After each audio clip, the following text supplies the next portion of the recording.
அன்பு இந்த நிலைக்கு வந்தோனே மனசு தாங்க முடியல. கண்மணியால யோசிச்சுட்டே இருக்காங்க. வீட்ல எல்லாருமே "என்னாச்சு கண்மணிக்கு? ஏன் இப்படி இருக்கா?" அப்படின்னு சொல்லிட்டு கேட்டுட்ருக்காங்க.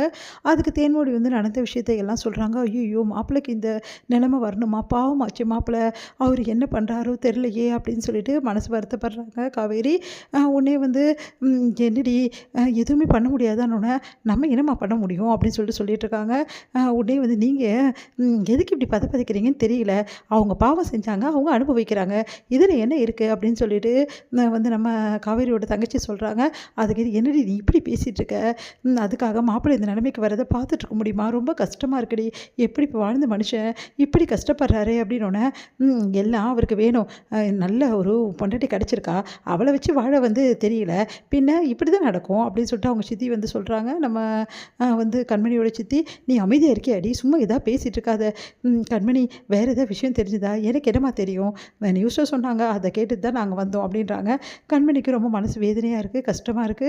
"சரிம்மா நான் போய் எனக்கு தலை வலிக்குது. நான் போய் படுக்கிறேன்." அப்படின்னு சொல்லிட்டு கண்மணி போறாங்க. "என்னடி ஆச்சு? இவள புரிஞ்சுக்கவே முடியலையே என்னால." நல்லா புரியுது. புருஷன் மேல உயிரே வச்சிருக்கா. ஆனா வெளிக்காட்ட முடியல. அவளால கோவம் அவள மறைக்குது. வேற என்ன சொல்றது?" அப்படின்னு சொல்லிட்டு சொல்லிட்டு இருக்காங்க காவேரி.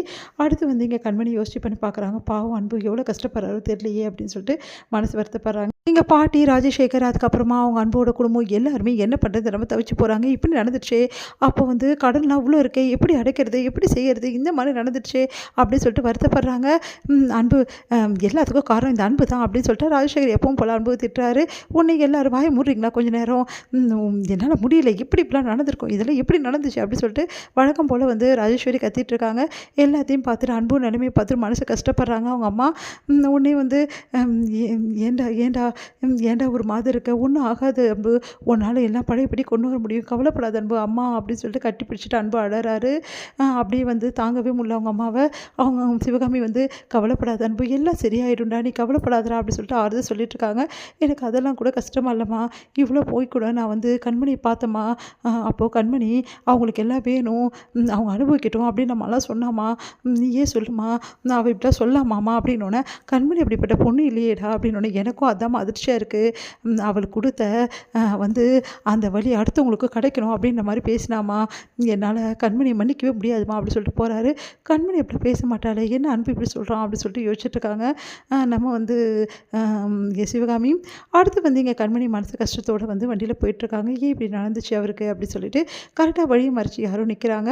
அதை பார்த்த கண்மணி அதிர்ச்சி அடைகிறாங்க. பார்த்தா அங்கே வெண்ணிலா வராங்க. வெண்ணிலா பார்த்துட்டு சிரிக்கிறாங்க. "என்ன கண்மணி ரொம்ப சந்தோஷமாக இருப்ப போல் இருக்கு" அப்படின்னு சொல்லிட்டு கேட்குறாங்க வெண்ணிலா.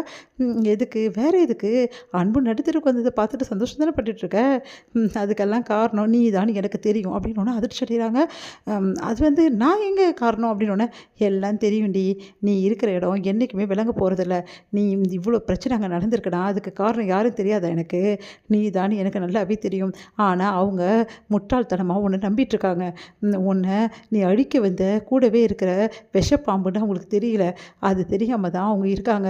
ஆனால் நீ கொத்த வேண்டிய நேரத்தில் கரெக்டாக கொத்திட்டல" அப்படின்னோடனே அப்படியே பார்க்குறாங்க. "என்ன கண்மணி ரொம்ப வாய் பேசுகிற? அப்படி தாண்டி பேசுவேன். இங்கே பார், அன்புவை அழிக்கணும்னு சொல்லிட்டு நீ இப்படியெல்லாம் பண்ணலைன்னு எனக்கு நல்லா தெரியும். உனக்கு என்ன பிளானுன்னு எனக்கு தெரியும். என்ன உன் பிளானில் எனக்கு தெரிஞ்சிச்சு நினைக்கிறியா? இந்த மாதிரி கேவலமாக இல்லை. உனக்கு எவ்வளோ உதவி பண்ணியிருக்காங்க. என்ன தான் அவங்களுக்கு பிடிக்காது. ஆனால் உன்னை எப்படி பாட்டிக்கு பிடிக்கும்? உன்னை தலைமையில் தூக்கி வச்சுன்னு ஆடினாங்கல்ல, அதுக்கு இவ்வளோ கேவலமான விஷயத்த பண்ணியிருக்க. உனக்கு அசிங்கமாக இல்லை? இங்கே பார், நான் எதுவும் பண்ணலை. நீ தான் பண்ணேன்னு எனக்கு நல்லா தெரியும். அதை என்னால் நிரூபிக்கவும் முடியும். ஆனால் அந்த வேலை எனக்கு வேணாம் தான் நான் அமைதியாக இருக்கேன். ஆனால் ஒரு விஷயம் மட்டும் சொல்கிறேன். நீ அன்பு அழிக்கிறேன்ற பேரில் நீ பண்ணுற வேலை எல்லாமே அவங்க வீட்டுக்கு தெரிஞ்சிச்சுன்னா உன்னை காலம் ஃபுல்லாக மன்னிக்கவே மாட்டாங்க" அப்படின்னோடனே, "இங்கே பார், நான் அதுக்காகலாம் ஒன்றும் செய்யலை. யாருக்காகவும் நான் செய்யலை. எல்லாம் உனக்காக தான் கண்மணி செஞ்சேன்" அப்படின்னோடனே, "என்னடி உளர்ற? ஆமாம், நீயும் அன்பும் நிரந்தரமாக பிரியத்துக்காக தான் இதை பண்ணிட்டு இருந்தேன். இது எல்லாத்துக்கும் காரணம் நீ தான் சொல்லிட்டு அவங்கள கண்டிப்பாக நான் நம்ப வைப்பேன். அதான் அன்பு நம்புவார். அதுக்கப்புறம் ஒன்று நிரந்தரமாக பிரிஞ்சிடுவார்" அப்படின்னோடனே கண்மணி சிரிக்க, "என்னடி சிரிக்கிற?" அப்படின்னோடனே, "நீ என்ன பண்ணாலும் அவர் என்னை நிரந்தரமாக பிரிஞ்சாலும் எனக்கு அதை பற்றி கவலை இல்லடி. ஆனால் உன்னோட கூடி சீக்கிரம் அன்பு தெரிஞ்சுக்கிட்டாருன்னா அதுக்கப்புறம் உன் நிலைமை நினச்சாதான் எனக்கு கவலையாக இருக்குது" அப்படி சொல்லிட்டு போகிறாங்க. அதிர்ச்சி அடைகிறாங்க வெண்ணிலா. ச்சே அப்படின்னு சொல்லிட்டு.